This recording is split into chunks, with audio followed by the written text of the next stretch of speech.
ابو بکر صدیق بن جاؤ تب بھی کیا ہے، میرا کون سا کام رکا ہوا تھا کہ جو بن جائے گا۔ یہ ہے اللہ کا استغنا، غنی حمید۔ اس میں جو مبالغہ ہے دیکھیے، لو ان اولکم وآخرکم، آدم سے لے کر آخری انسان تک اور ابلیس لعین سے لے کر آخری جن تک، جتنے بھی جنات و انسان دنیا میں آئے، کانوا علی اتقی قلب رجل واحد منکم، تم میں جو سب سے بڑھ کر متقی ہو سکتا ہے، جس کا دل اتنا ہی وہ سب کے سب متقی ہو جاتے، ما زاد ذلک فی ملکی شیئا، اس سے میری مملکت اور میری سلطنت میں کوئی اضافہ نہ ہوگا۔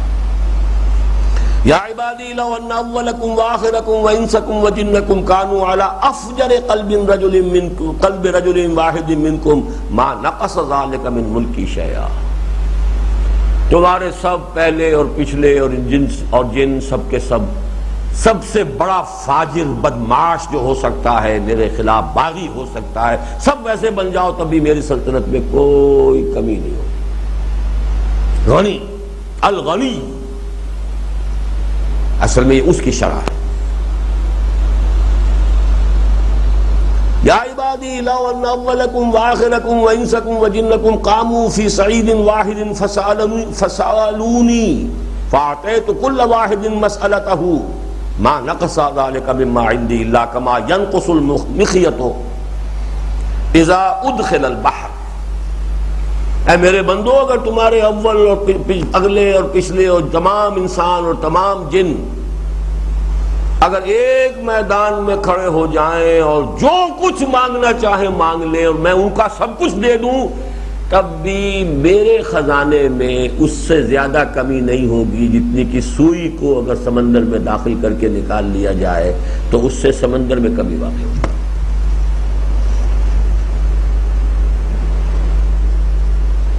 اب ہم پڑھ لیتے ہیں قرآن مجید میں تو واسع علیم، اللہ بڑی وسعت والا ہے۔ یہ کتنی وسعت والا ہے، ہمارے تو تصور میں نہیں آ سکتا۔ البتہ ضرور یہ ہے کہ ان الفاظ نے کچھ نہ کچھ ہمیں قریب پہنچایا ہے کہ اس کی وسعت کا کیا ٹھکانہ ہے۔ لو ان اولکم وآخرکم وانسکم وجنکم قاموا فی صعید واحد، ایک میدان میں جمع ہو جائیں، فسألونی، اور پھر مجھ سے وہ سوال کریں، مانگے، فآتیت کل واحد مسألتہ، اور ہر ایک کو میں جو اس نے مانگا ہو وہ دے دوں، ما نقص ذلک مما عندی، میرے پاس جو کچھ ہے اس سے زیادہ کمی نہیں ہوگی، الا کما ينقص المخیط اذا ادخل البحر، جتنی کہ وہ سوئی کمی کر دیتی ہے سمندر کے اندر جبکہ وہ سمندر میں داخل کر دی جائے۔ یہ اللہ کے خزانوں کا عالم ہے۔ یا عبادی انما ہی اعمالکم احصیھا لکم، اے میرے بندو، یہ تمہارے عمل ہیں جو میں تمہارے لیے حفاظت سے رکھ رہا ہوں، میں کیا کروں، تم یہ بدماشیاں کر کے آئے ہو، تمہارے اپنے عمل ہیں۔ انما ذالک انما ہی اعمالکم احصیھا لکم، میں تو اس کا تمہارے لیے حفاظت کر رہا ہوں۔ I have kept them in store. I am the storekeeper. میں نے سب کے ساتھ تمہارے لیے جمع کر کے رکھے ہیں۔ ثم اوفیکم ایہا، پھر میں پورا تمہیں ادا کر دوں گا جو کچھ تم نے کیا ہے۔ فمن وجد خیرا فلیحمد اللہ، تو جو کوئی خیر پائے وہاں اسے اللہ کی حمد کرنی چاہیے۔ ومن وجد غیر ذلک فلا یلومن الا نفسہ، اور جو شخص وہاں کوئی برائی پائے اپنے لیے تو وہ ہرگز ملامت نہ کرے مگر صرف اپنے آپ کو۔ شیطان بھی کہہ دے گا قیامت کے دن سورہ ابراہیم میں، فلا تلومونی ولوموا انفسکم انی دعوتکم، میں نے تمہیں پکارا تھا، ایک راستہ دکھایا تھا، تم نے اس کو قبول کر لیا، responsibility lies with you۔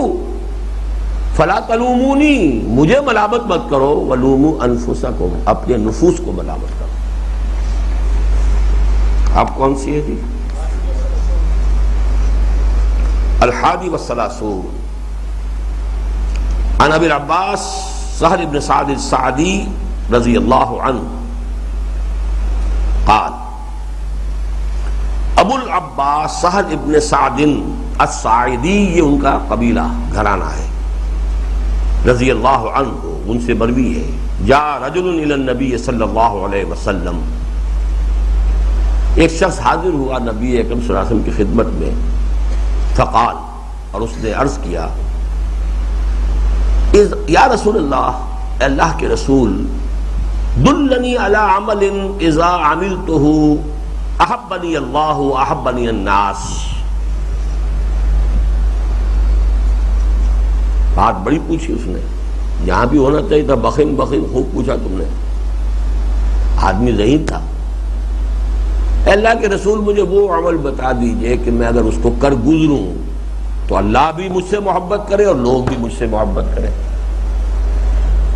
یہ دو محبتیں مشکل جمع ہوتی ہیں۔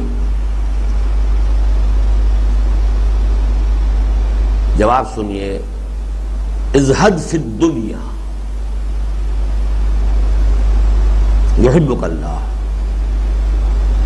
وازہد فیما عند الناس یحبک الناس۔ دنیا میں زہد اختیار کرو، اللہ تم سے محبت کرے گا۔ اب دیکھیے، یہ محبت کا ایک نیا نسخہ ہے۔ قرآن مجید میں محبوبیت کے لیے کون کون سی چیزیں آئی ہیں؟ ان اللہ یحب الذین یقاتلون فی سبیلہ صفا کانہم بنیان مرصوص، ان اللہ یحب المحسنین، فاتبعونی یحببکم اللہ۔ لیکن یہاں ایک اور نسخہ ہے جو حضور بیان فرما رہے ہیں۔ زہد کسے کہتے ہیں؟ Try to define it. Who will do?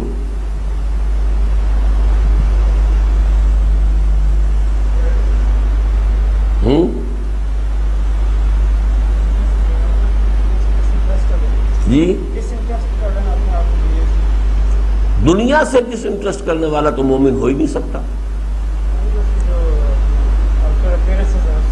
Outer appearances سے، اس کی ڈیلائٹس سے، اس کے لگژریز سے، ٹھیک ہے، لیکن اصل میں ڈس انٹرسٹ کا لفظ اچھا نہیں ہے۔ دیکھیے، ایک لفظ ہے قناعت، حرص بہت بری سے ہے، قناعت اس کے مقابلے میں آئی۔ قناعت سے اگلا لفظ زہد ہے۔ قناعت تو یہ جو کچھ ہے اس پر قناعت کرو، حرص نہ ہو، مزید نہ چاہو۔ زہد یہ ہے کہ جو کچھ ہے اس میں سے بھی کمی کرتے جاؤ۔ Try to bring your standard of living lower and lower and lower and lower. یہ زہد ہے۔ لذات دنیاوی سے بالکل کنارہ کشی نہیں، بہت حد تک کنارہ کشی، یہ زہد۔ ازہد فی الدنیا، دنیا کے اندر زہد اختیار کرو گے تم اللہ کے محبوب ہو جاؤ گے۔ اب ظاہر بات ہے، کوئی شخص کیوں کنارہ کشی کرتا ہے؟ کسی وجہ سے کرتا ہے نا۔ اگر وہ آخرت کو محبوب رکھ کر کر رہا ہے، اپنی توانائیاں صرف کر رہا ہے آخرت کے لیے، تو خود بخود زہد آ گیا، اسے اپنا سٹینڈرڈ لیونگ تو کم کرنا ہی پڑے گا۔ فرض کیجئے دین قائم ہے، اب وہ اپنے سٹینڈرڈ آف لیونگ کو کم کر رہا ہے تاکہ زیادہ سے زیادہ غرباء اور مساکین کی مدد کر سکے، زہد ہو گیا۔ قائم نہیں ہے تو اس کی جد و جہد میں لگا ہوا ہے ہمہ وقت، جس کے لیے آیا ہے سورہ بقرہ کے اندر، احسروا فی سبیل اللہ، جو اللہ کی راہ کی جد و جہد میں گھر گئے ہیں، لا یستطیعون ضربا فی الارض، اب وہ زمین کے اندر بھاگ دوڑ نہیں کر سکتے اپنی معاش کے لیے۔ وہ انفاق فی سبیل اللہ کے سب سے بڑھ کر مستحق ہے۔ یہ ظاہر بات ہے کہ وہ اس میں علل تلل تو چھوڑنے پڑیں گے، پراٹھے تو چھوڑنے پڑیں گے، سوکھی روٹی بھی گزارا کرنا پڑے گا، تو کسی مقصد کے لیے ہوتا ہے۔ تو ازہد فی الدنیا یحبک اللہ، وازہد فیما عند الناس، یہ بڑی پیاری بات ہے۔ اور غنی بن جاؤ ان چیزوں سے جو لوگوں کے پاس ہے۔ آپ کسی کے گھر گئے، آپ نے چیزیں دیکھیں، لیکن معلوم ہو جائے گھر والا تاڑ لیتا ہے، یہ لالچ سے دیکھ رہا ہے، حسد سے دیکھ رہا ہے، کس طرح دیکھ رہا ہے۔ اگر اس نے آپ کی نگاہ میں دیکھا کہ اس کی نگاہ میں نہ حرص ہے نہ حسد ہے، نہ حسرت ہے، اس کے دل میں آپ کی